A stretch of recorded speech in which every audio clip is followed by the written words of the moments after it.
All right, so we are going to again graph a polynomial. This time we are not provided the factored version of the polynomial, so we have to factor it ourselves, which means synthetic division. So let's list a couple of options of our zeros. So remember, we take all our possible factors of our constant term all over our possible factors of our leading term. So we have plus or minus 1, plus or minus 2, plus or minus 4, all over plus or minus 1. So our options are limited, which is great. This is a nice polynomial to factor out using synthetic division with no assistance. So just from scratch, how to factor it. So again, we're just going to have to take, basically guess and check, pick a zero that you think will work. And you can use the function you're given to try to figure out maybe 4 is going to be too large. So let's do a smaller one. Let's try 1. 1 is always a great one to start with. So if we take 1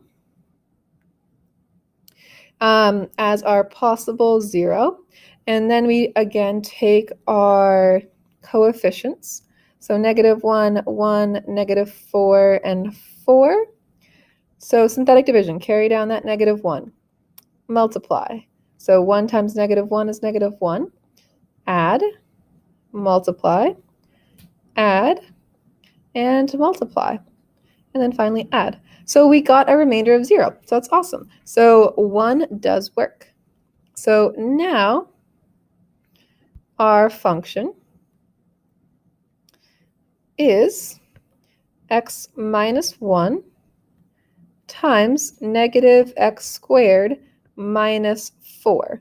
So that x term was multiplied by that 0, so it goes away. If we were to try to factor this further, we are going to be, let's see, are we able to factor this further? X minus 1, I can take out a negative from that -x squared minus 4, leaving us with x squared plus 4. So I am not able to factor that further. It's not a difference of 2 perfect squares. This is going to result in non-real complex zeros of my function. So my only zeros are x equals 1, because this right here is going to give me plus or minus 2i. So the only 0 I can graph is x equals 1.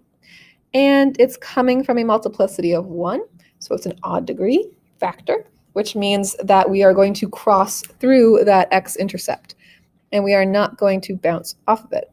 So I'm going to go over here to the side. Let's graph it right here.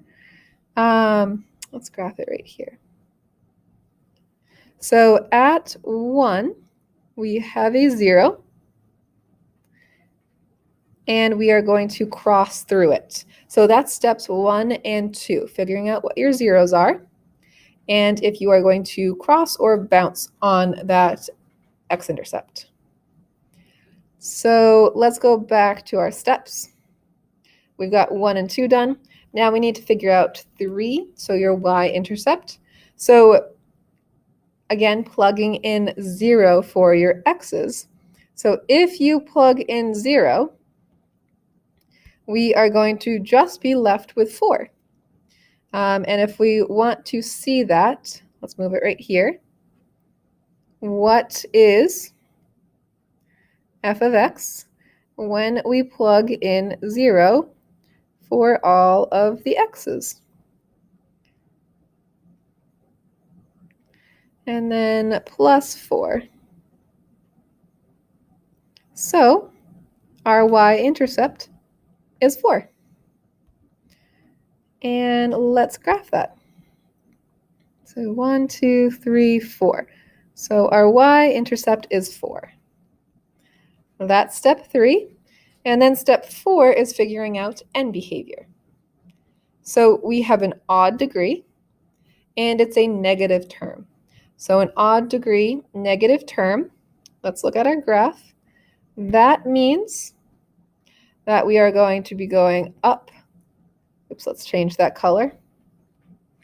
We are going to be going up when x goes to negative infinity. So we're going to be going to the positive y's when x goes to negative infinity, and we are going to be going down when x goes to positive infinity. And so this is our general information, and now we basically just connect the dots.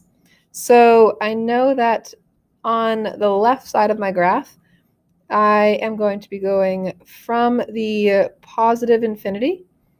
I need to come down and hit that y-intercept, go down and cross that x-intercept, and then go down forever after that. And now that is a very poor sketch. So I'm going to move to the side and fix that up a little bit, because that is a little inaccurate with this major lump right there. So let's try that one more time where we're not so crammed in that corner. And I'm just going to put the basic information that we need down there. And let's see if I can't get this right. So coming through 4, y equals 4, and then going through x equals 1, and then going on down to negative infinity. So that's a little better, a little bit more accurate. We are trying to get that rough idea of negative x cubed. But as long as we have the end behavior down, our x-intercepts down, our y-intercepts down, then we have the general idea. It's just a rough sketch. It doesn't have to be perfect.